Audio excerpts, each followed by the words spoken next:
Good morning, Farming Simulator fans. Thanks for tuning back in to the Grizzly Bear Sims YouTube channel. My name is Jerry. Thank you so much for checking back in with us here. Just take a listen.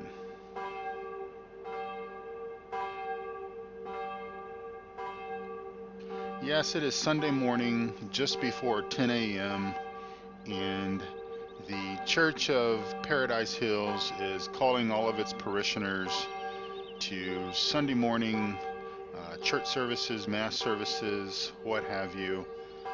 It's certainly not that we um, don't want to appreciate those that would not work on a Sunday.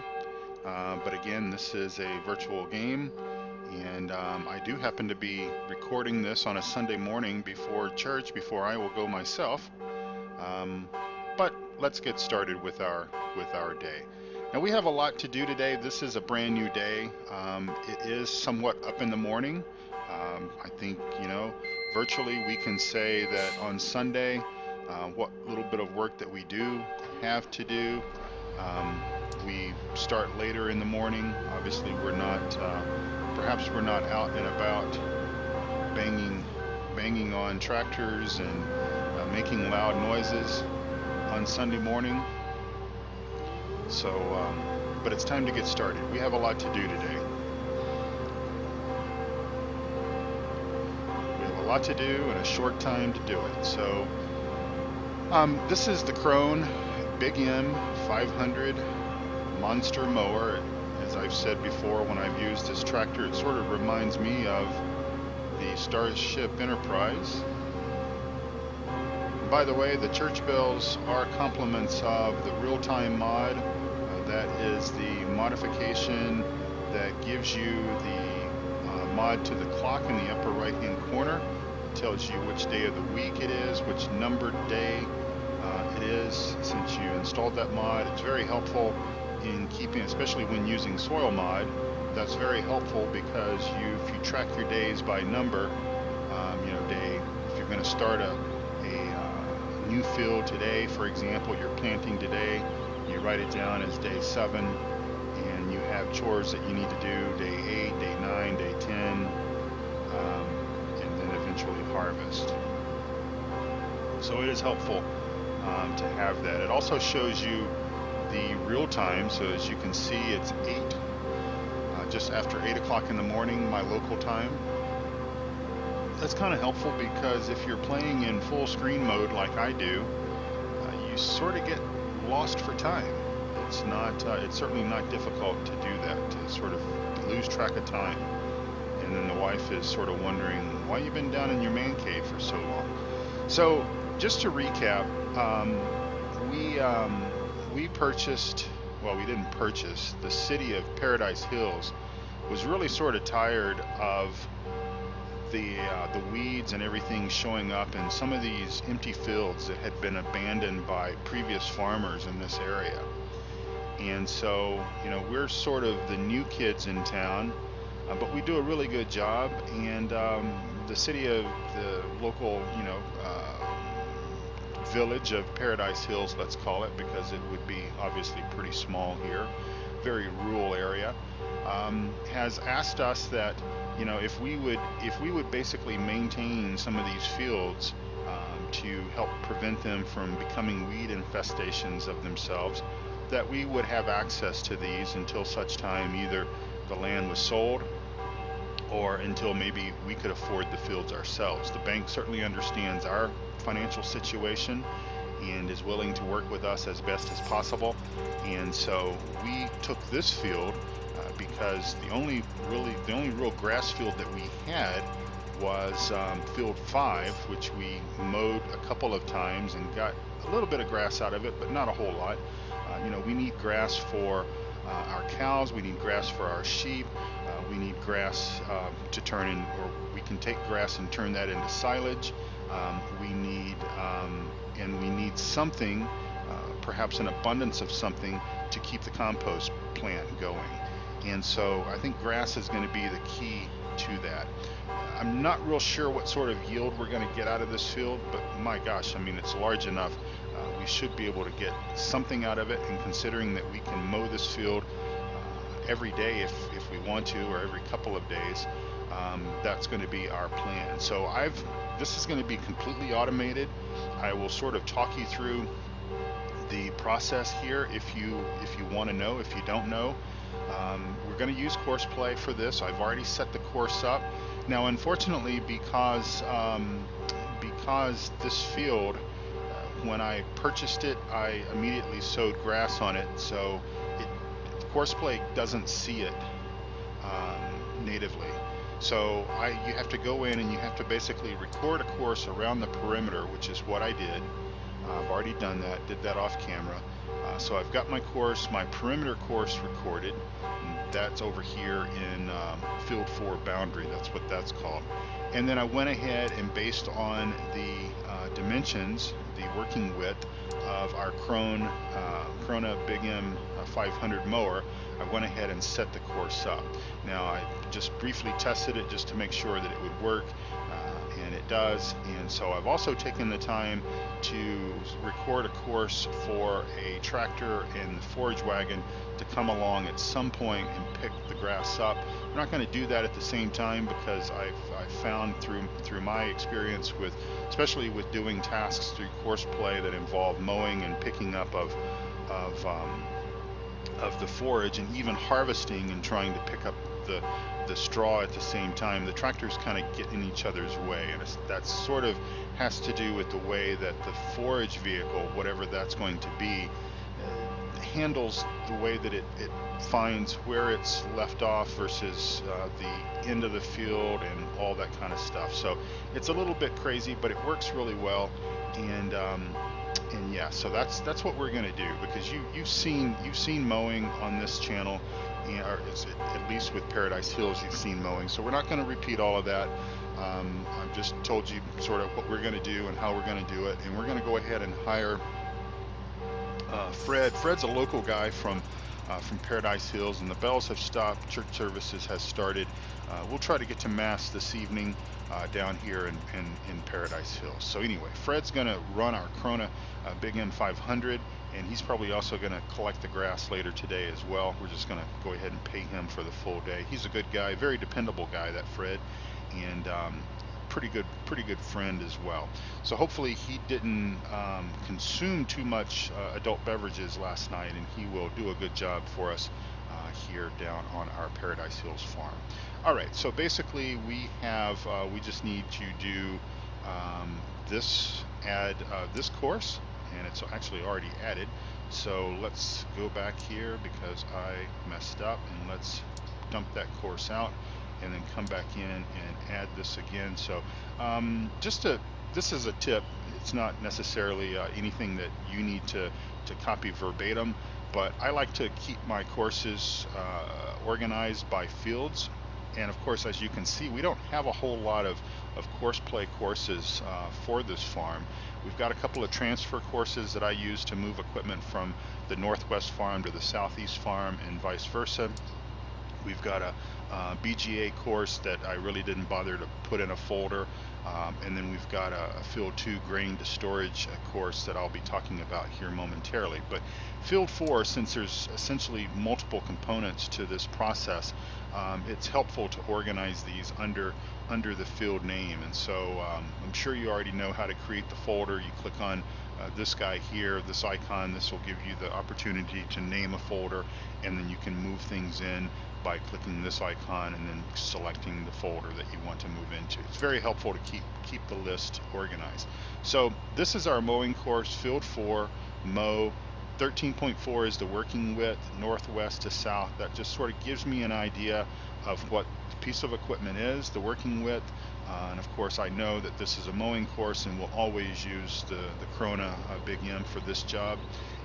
But the working direction is northwest to south, and so that helps me because I know where to position the piece of equipment on the map. And so we're in the northwest corner, and we're going to be working south, southerly direction. So we'll go ahead and without me further talking and wasting all of our time, we're going to go ahead and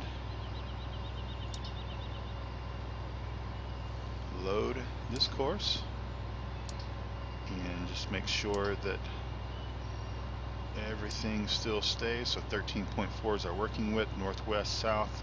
I'm not going to worry about a headland. We don't need to worry about that. We've got plenty of space, and we're going to start our course at the first waypoint, and he will drive up there and he'll unfold, and he should get on course.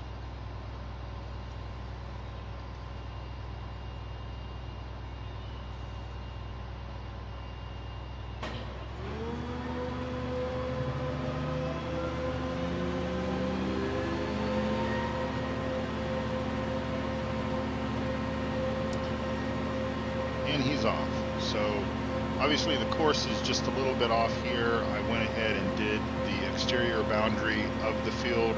So this first pass is going to probably be obviously less volume than the rest of them, but I think you get the idea. So let's go ahead and move to our next piece of equipment, and we'll go ahead and get started there. We're going to go to our combine. We are going to harvest that cornfield today.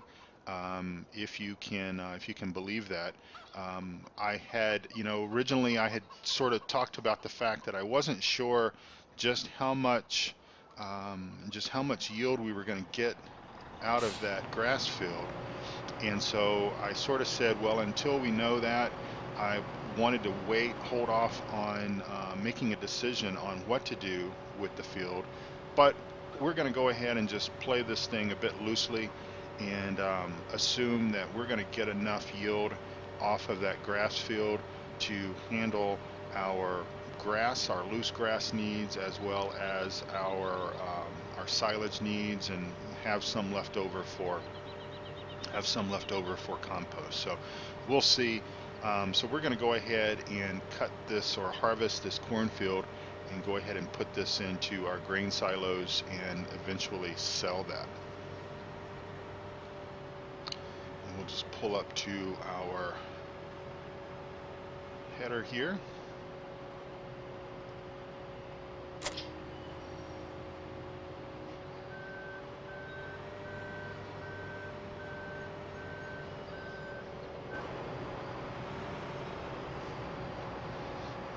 Zoom out a little bit so I can see what I'm doing.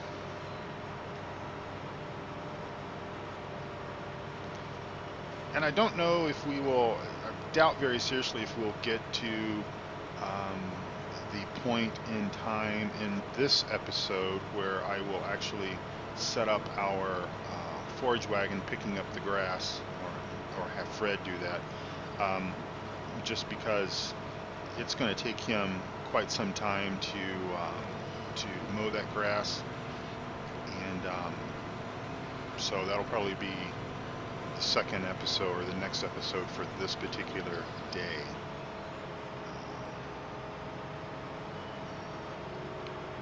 So we're going to unfold our harvester and unfold our header, and we're going to automate.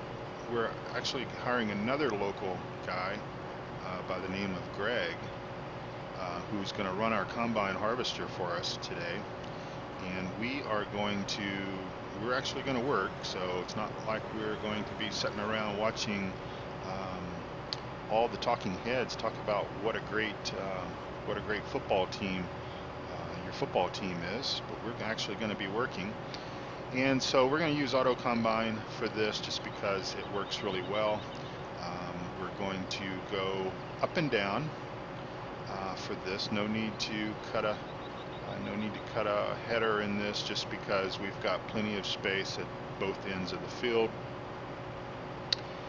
And let's see, Auto Combine on.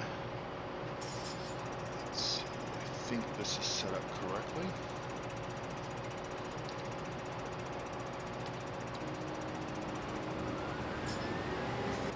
And let's get going.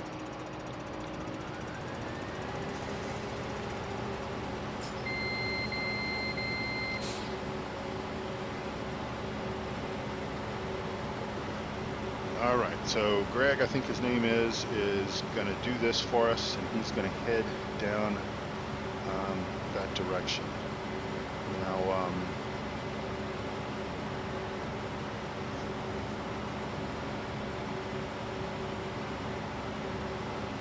what we're going to do next is we're going to go up and we're going to jump into our Fendt because we just love that tractor so much.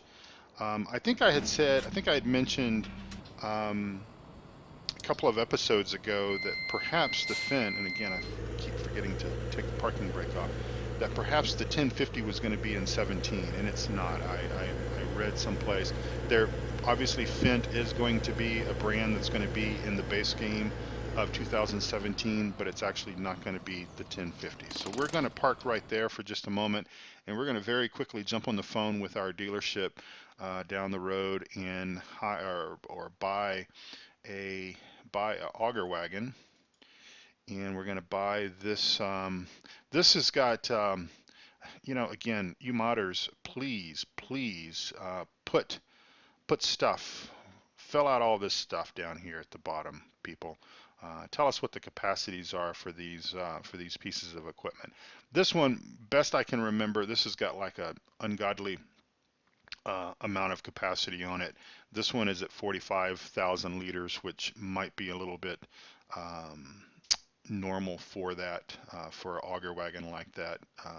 So we're going to go ahead and buy this guy. I know it works well. It works with Courseplay. Not that we're going to Courseplay this process, but it does work with that. And we're going to go ahead because, again, we've got such a great relationship with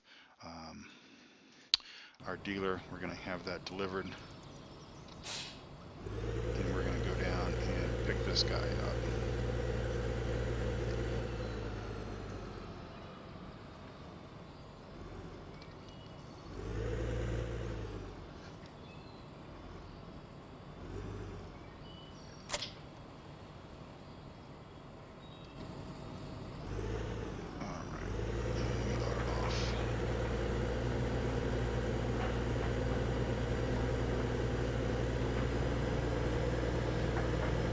I had a John Deere auger wagon, but that thing just didn't work very well for us, and so ended up scrapping that out of our mods list some time ago. May look again at some point and see if we can find something. So hopefully, what I'm hopeful is that he's at 71%. So hopefully he will. Hopefully he can get all the way to the turn before filling up.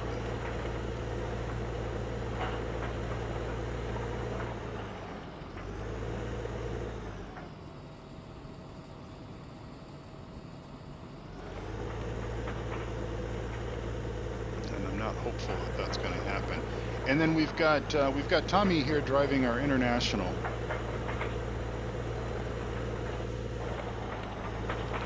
He's basically going to be running from.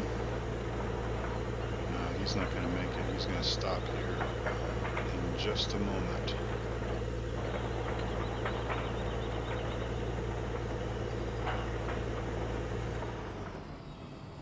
All right, so let's jump over to our combine, take him out, back him up.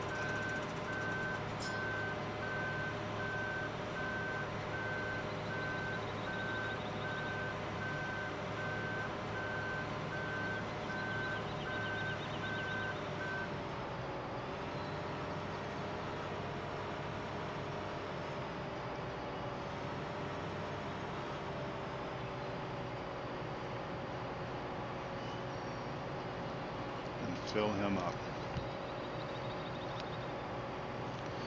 That is sort of the unfortunate thing about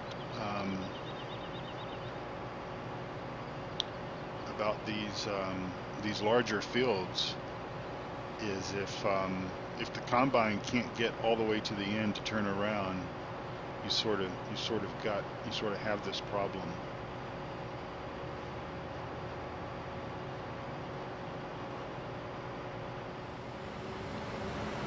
he's off again. We'll jump back over here in the Fent.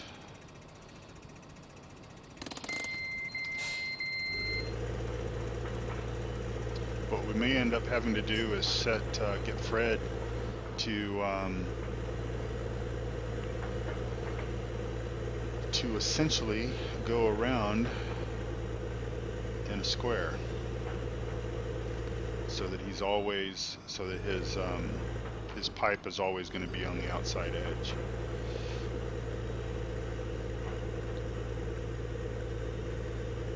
Either that, or have him go around for a few times until the width or the length of the field is then shorter, so that we can empty him at the far north end of this field, and he won't fill back up until he turns. So we'll see. I think that's what we'll do. We'll just jump over.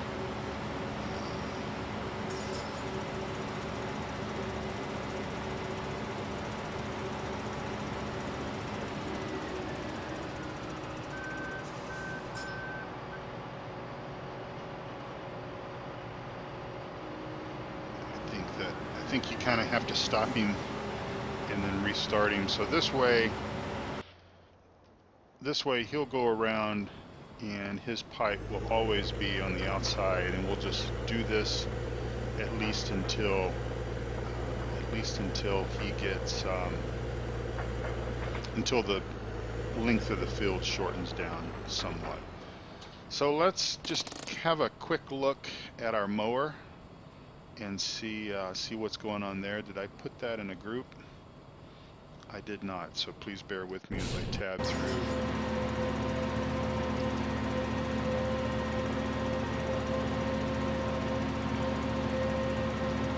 Put him in group 8.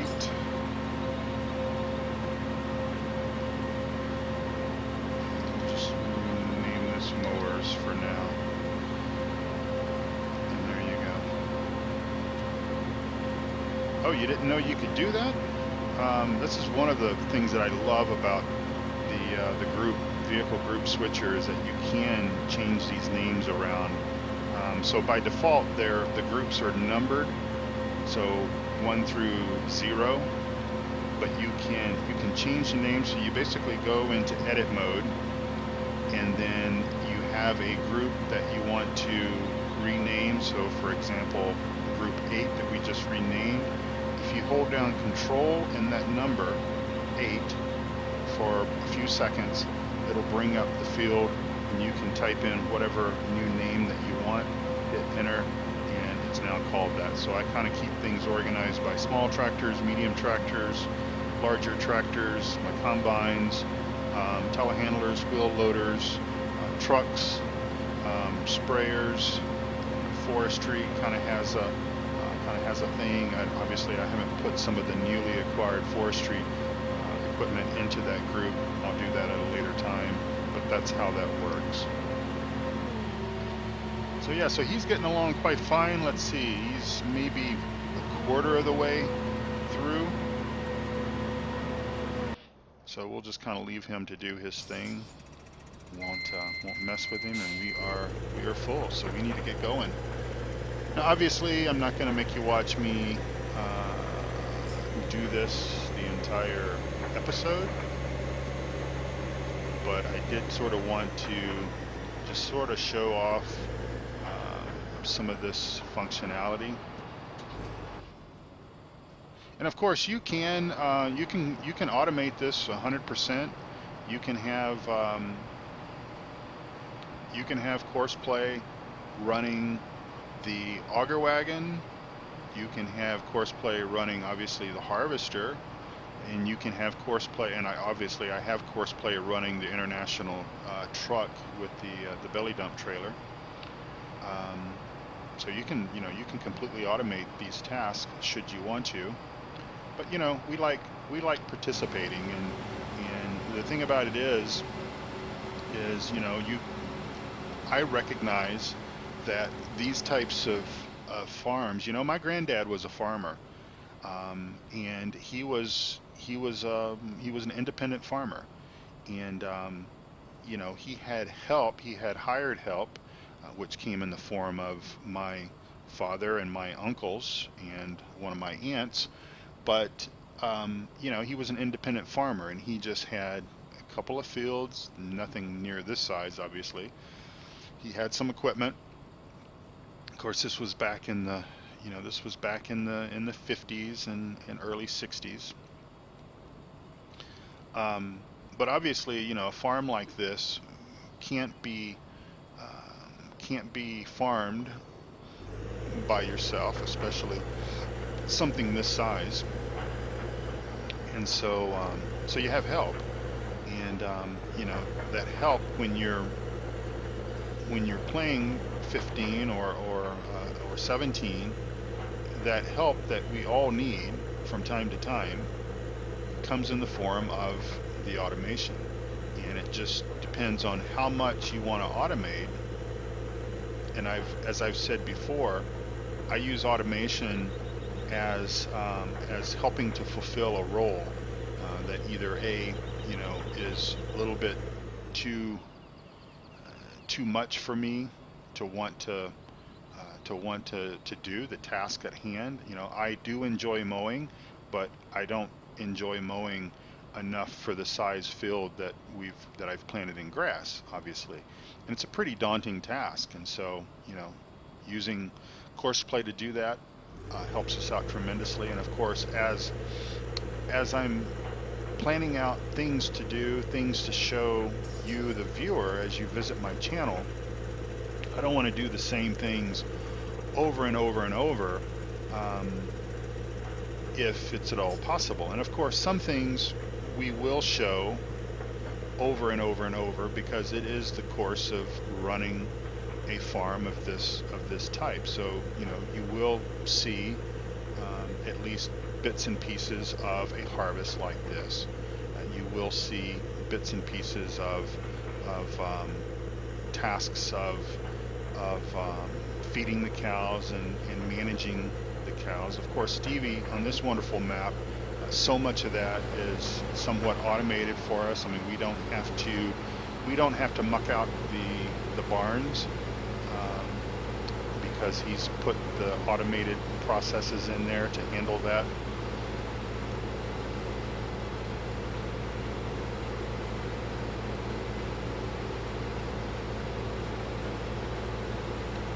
So you won't have to necessarily watch that, but and I'm not necessarily going to show in videos every single thing that we do, but some of it is, I think, deserving enough to be shown with relative frequency, just because it does help tell the overall story, the big picture.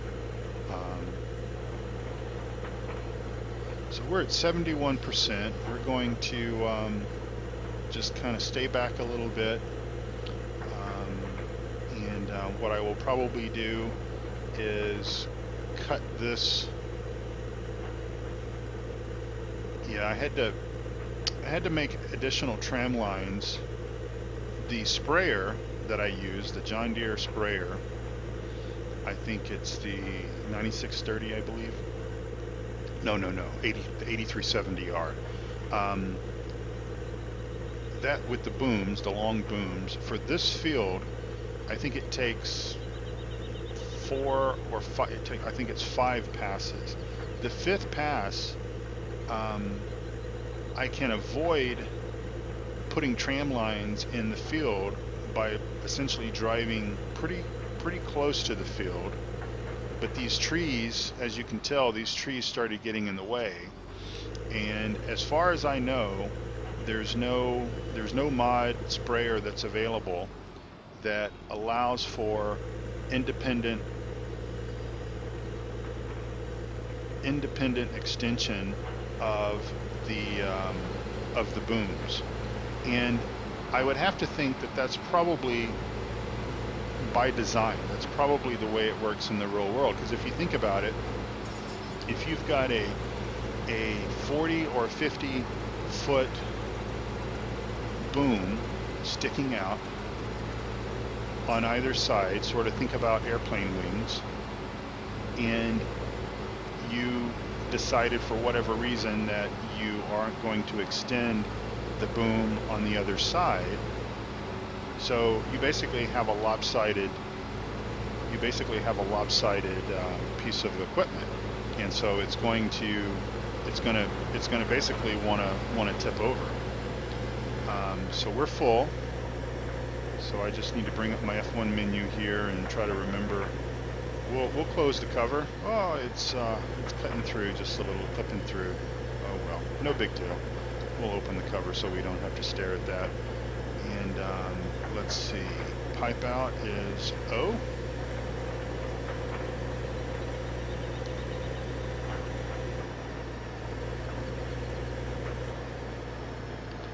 Try not to turn so fast that we tip this thing over.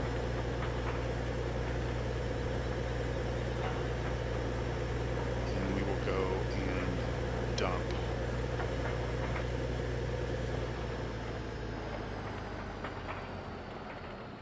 Pull alongside and begin dumping. I can't remember what the capacity is of that belly dump trailer like that. You know, I often question the scale of equipment in FS15 because obviously, you know, trucks and diesel trucks like the International, that's an older, obviously old school model, and those trailers are pretty darn massive, in size. And but compared to these auger wagons and the tractors themselves, they're also quite massive. So let's see. He is at 96%. So yeah, he's going to go ahead and go, and we will fold up our pipe. We will turn around here because our case is at 76%, so he's going to need to be emptied here momentarily.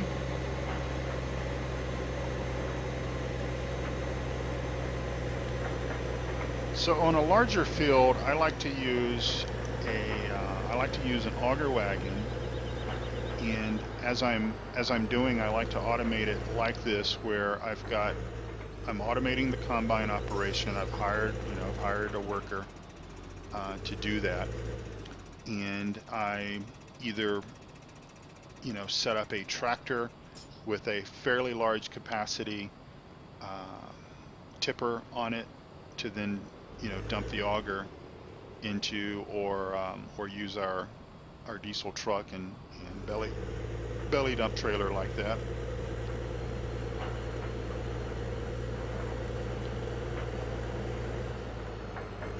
He's full, so we will come empty him. Try to do a little bit better job of emptying him while he's still moving so he doesn't stop.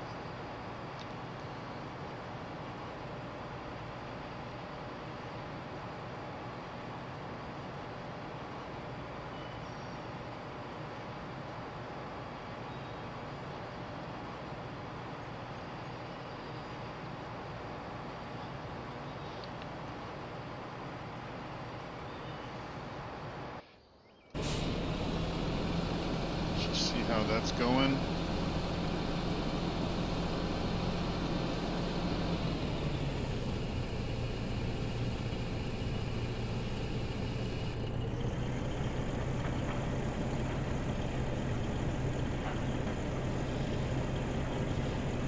I had hoped that he was able to make that hill, and I see that he was. So that's a good sign.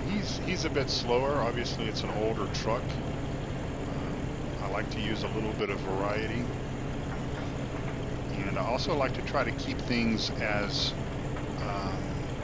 close to accuracy as possible. I mean, obviously, not too many farmers are driving around the MAN type trucks in the U.S.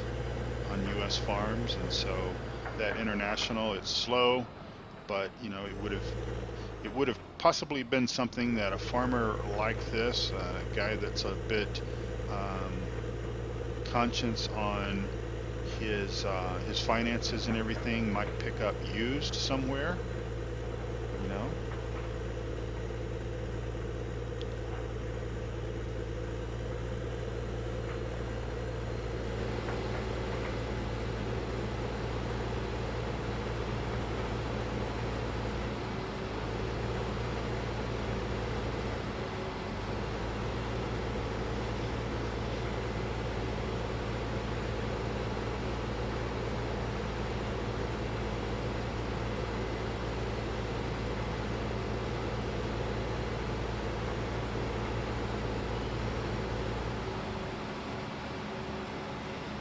Let's see how our mower's doing. Oh, what group is that? Group 8. Alright, so he's over halfway.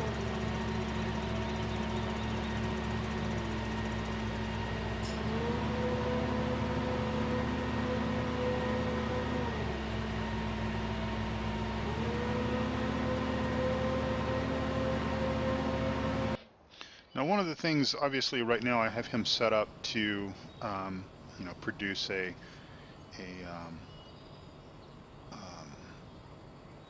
row of cut grass. I will change his pattern probably on his last one or two passes, if I can catch him at that time, to leaving a wide swath, because there's a few things that I want to demonstrate, some mods that I found for FS15, which I think are pretty cool. And for anyone who is thinking about or needing to stay on 15 for whatever reason, maybe you just kind of want to wait and see if the hype about 17 is real, or if there's going to be any sort of bugs or problems or whatnot, and if you really don't want to participate in all that process, and you just kind of want to wait until, which I've done before. I've waited until a game or a program, application, whatever, is made available with an update, because typically when something gets pushed out at the very beginning of its release, at its release date, there may be challenges and some opportunities that have to be addressed. Bus Simulator 15 or 16, whatever it was, that came out 6 months or so ago, that was a good example of an application that, and this is my opinion, but an application that was not ready for prime time when it was made available originally. It was sort of reeked with problems, and it eventually got better, but I just got so frustrated with it in the early stages of the gameplay that, quite honestly, it's not really. I've still got it in my catalog, in my inventory, obviously, but I haven't played Bus Simulator in probably 4 months, 5 months, and it's not something that I'm really that excited about. It's not like I'm thinking to myself, I really need to boot up Bus Simulator and play. It's just not that important to me.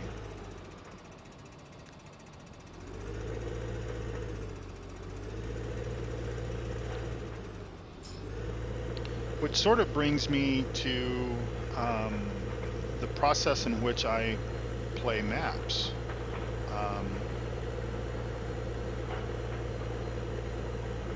And that is, I tend to wait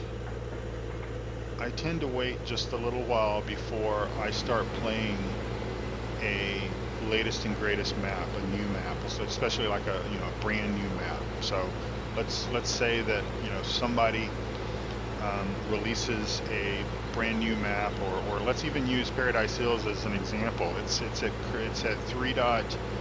version 3.2 now. Actually, there's an update for it, and I'm not running that update, and I don't plan to run it because it does require a new game to start a new game. But I heard about Paradise Hills when it first came out, but I was playing at that particular point in time. I think I was still farming on Sosnovka, I believe, and so I just sort of watched it from afar. And Stevie is he's one of the best map modders out there, and I'm not the only one that says that, and I'm also not the only one that happens to be a really huge fan of Stevie's work. And Stevie fixes the problems with his maps, um, fairly quick. He's he's he monitors he monitors the mod sites where folks are providing feedback, or the forums, or what have you. So he's a very engaged and active modder. He just doesn't put something out there and then doesn't support it. He does support it, and sometimes I even think that some of these map guys support things, well beyond their maybe their shelf life, if you think about it. But anyway, Stevie's a great guy with that in mind.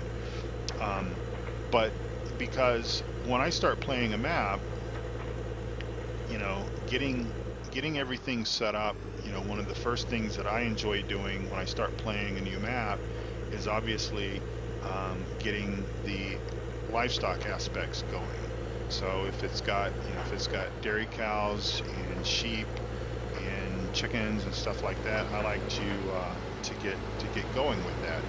Well, you can buy dairy cows on day one, and of course now, through the magic of finally someone figured out how to set up a mod for buy bales, so you can actually buy hay bales now.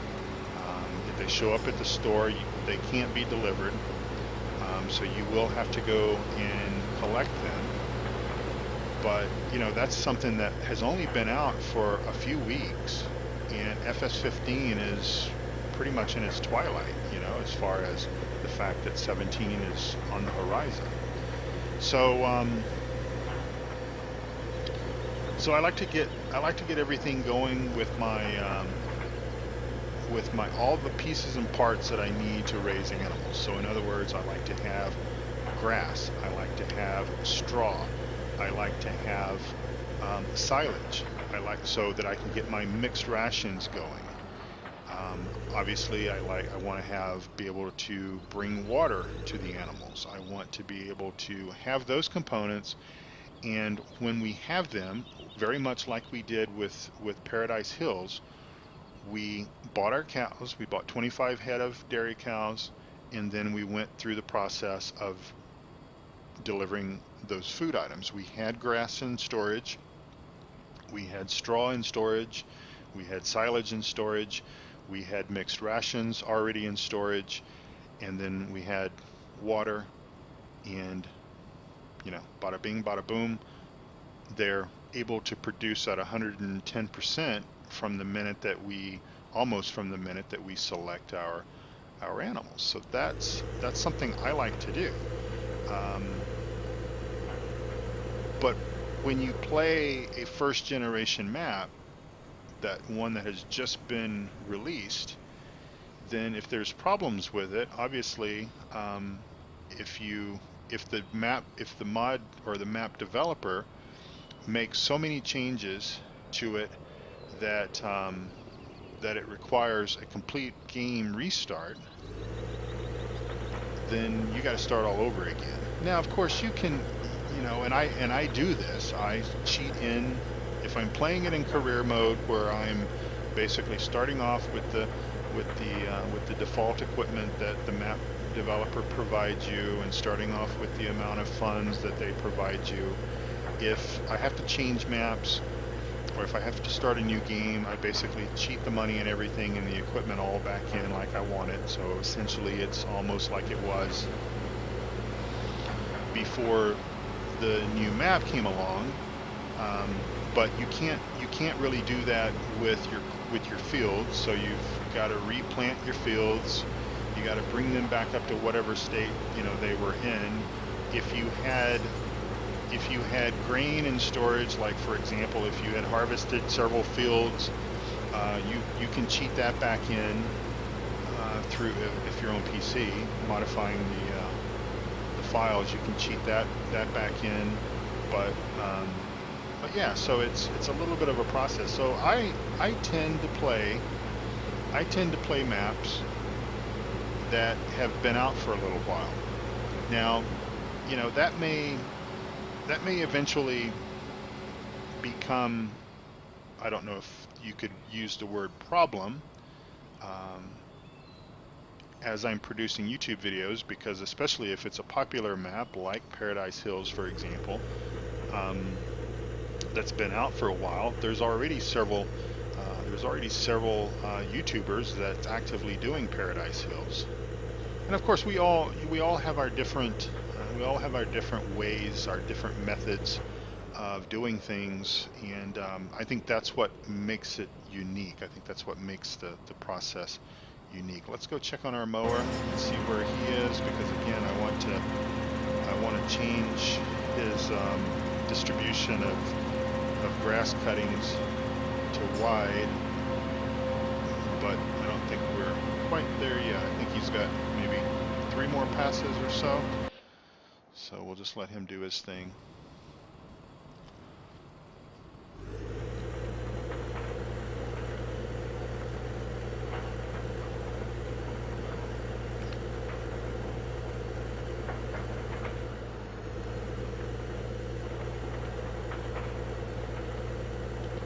But of course, I also understand that it's difficult for map modders, map developers, to be able to, you know, sort of suss out all of the problems on a map and put something out there that's, you know, where everything is working just fine. There's no hidden obstacles. There's no visual, you know, problems. There's no issues where, like, you know, one of the maps that I've played. It's a UK based map. Has had some challenges and everything, but the map developer has been right on top of it and has been making changes. And I think for the most part, the way he does it is you actually don't have to restart the game, which is kind of cool. But I know that the update that's available for Paradise Hills, I just saw that on Stevie's Facebook page just a couple of days ago. It does require a game restart, so we're not going to be doing that. We're going to just continue with the gameplay that we're doing now.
There are some pretty cool maps that, if they get released for 17, and if they're essentially problem free, or at least as much problem free as they can possibly be, that I would consider doing a series on. Obviously, brand new, newly created maps for 17 that are sort of from scratch. Obviously, those are going to be, several weeks, several months after 17 is released before those things are available. And to be honest, I do not know what the process is to convert a map from 15 to 17 and it be, problem free and all that kind of stuff. I just don't know. I don't know what level of work has to be put in, and I don't know that answer for mods either. A lot of the mods that we have that we're playing with today in Farming Sim 15 are mods that were created for 13, and they were just converted. I think this might even be one of them, this Corona here.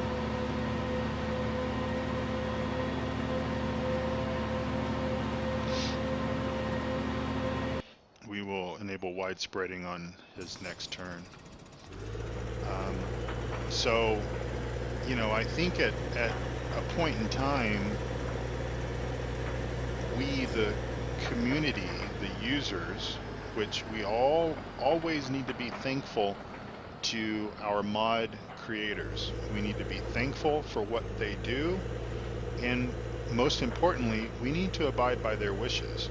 When a modder says, please do not upload my mod to any other modding distribution website, don't bloody do it. Because what's happening is we're actually, we're creating problems for these guys. We're creating issues where folks are, sometimes it's just innocent. Sometimes, someone gets a hold of a mod and they say, okay, well, I'm gonna upload it to a different mod hosting website because that's the site that I tend to enjoy and it's a site that I visit. And they give 100% credit where credit is due, and they do it the right way. But unfortunately, a lot of folks are taking credit for maps that they've not done anything other than downloading it from one mod website and then re-uploading it and saying, oh, this is a map that I created, joy, joy, joy, and that is causing problems. That's causing problems within the community because by doing that, we're upsetting these very talented mod developers who's working very hard to create, mods and such for all of us to enjoy. And we're upsetting them. And we need to stop that behavior.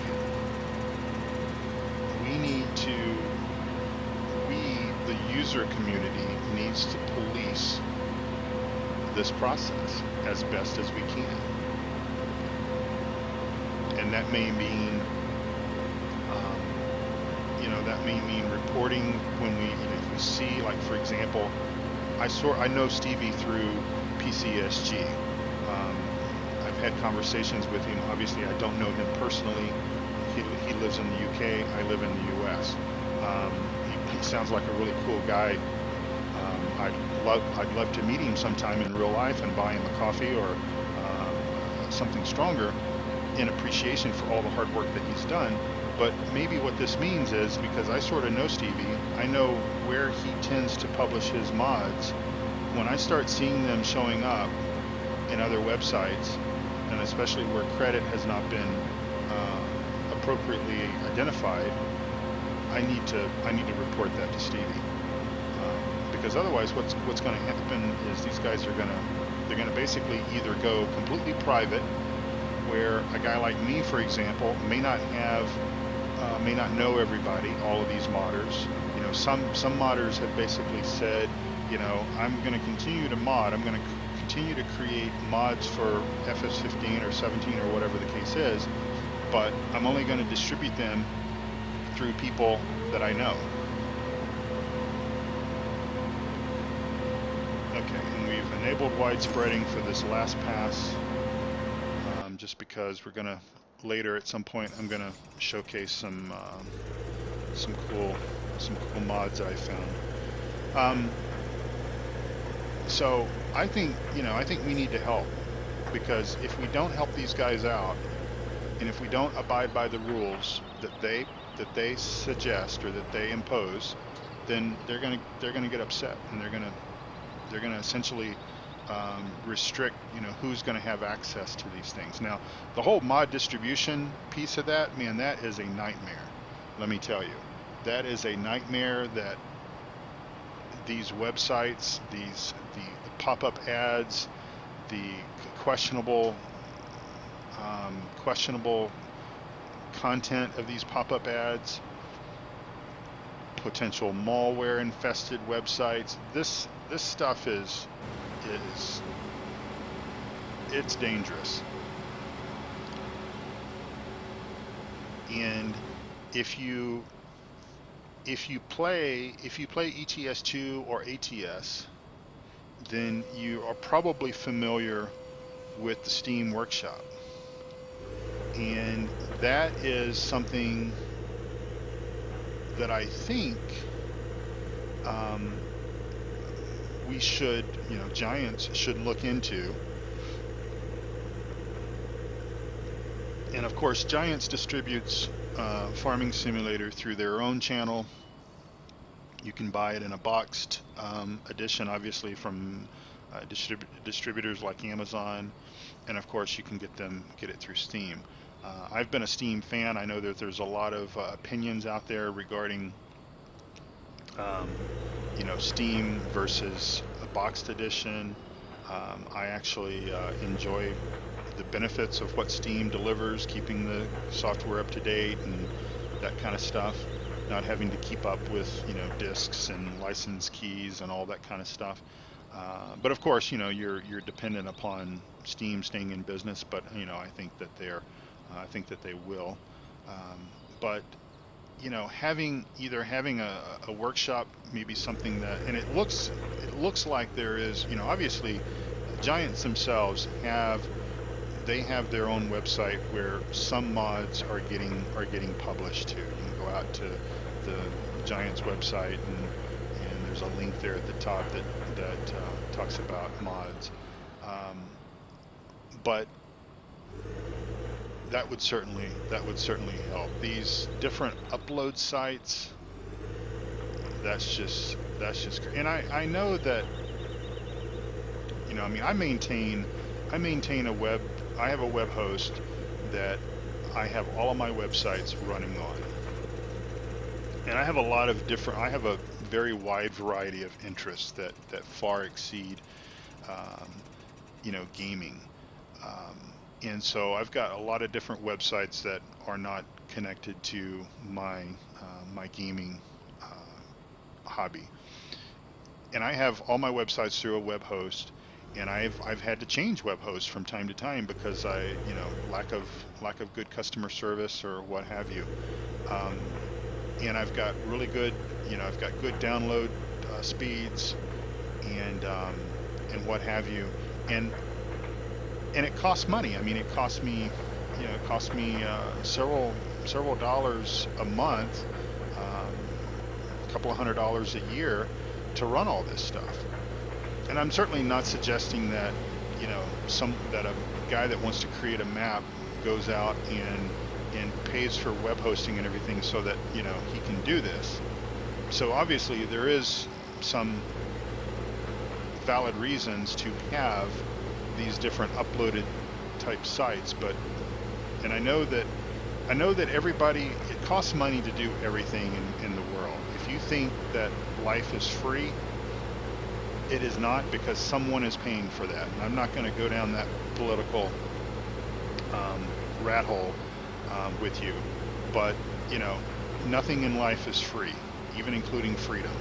Someone pays for that. And so that's just where I will end that statement. But we should do a little bit better job, and maybe Giants should, help us in a way. Maybe through Steam. Maybe they should come up with like a Steam workshop where mods which have been vetted and determined to be some of the best, and it would also incent some of these mod developers to try a little harder in making sure that their stuff is not only looks good but functions great, and they get selected for entry into the Steam Workshop, just like Viper 2 with his Peterbilt 389, I believe. That is one of the absolute best mods in all of modded gameplay. That that that transcends Flight Simulator. That includes Farming Sim 15, ATS, ETS2, the whole thing. That is one of the best modded pieces of equipment that you will ever find. And it's on the Steam Workshop, deservingly so. And it's very easy to obtain the mod. It's very easy to keep that mod updated. So, well, I've just looked over at my timer and I've gone over an hour. Now I'm going to do some editing, but I will probably leave much of my discussion for the last 15 minutes or so at the end of the video as it was recorded, just because it's sort of my opinion, and I've been talking, and sometimes it's difficult for me to think of things to say that folks might be interested in, but I've managed to get in, climb on my soapbox, as they say, and hopefully you'll agree. But anyway, thanks for watching. I'm going to finish this off camera, finish this corn harvest off camera. When we come back with the next episode for this particular day, it'll probably be time to start getting our grass collection going, and we've obviously got other tasks that we need to do on our farm. We may have some field work, some spraying and such that we need to do down in the southeast portion of the farm, because those fields are not ready for harvest yet. I think harvest will probably be tomorrow. So we at least need to drive down there and take a look. Oh, by the way, I did figure out what the problem was with the milk homogenizer. It basically was my own stupidity. Even though Stevie warns you at the start when you download the map to make sure that you get the latest and greatest version of the Kotte, Kotte tankers, I did not do that. So I did not read the destructions completely as I should have, and that was the reason. Even though the milk tanker that I used will haul milk just fine, as well as water and fuel and liquid manure, fertilizer, etc., it did not know about homogenized milk. So that was the reason why I did not get the fill point when I drove by the homogenizer. So we'll show that. We've got, look at that, we've got 35,000, almost 35,000 liters of milk that we will obviously have more milk accumulated today, tonight. So we'll have to haul milk during our day 8 sessions. And FS17 is just around the corner. As a matter of fact, by the time you watch this episode, 17 may actually already be out. I may be that far ahead with my recording. So thanks for watching. I hope you have a wonderful day, a wonderful week, and I hope you really enjoy these videos. Please subscribe if you're not already subscribed, and please like the video. It really serves as motivation. Thank you a lot from Paradise Hills in field number 2, harvesting corn. I will see you back very soon. Thanks a lot.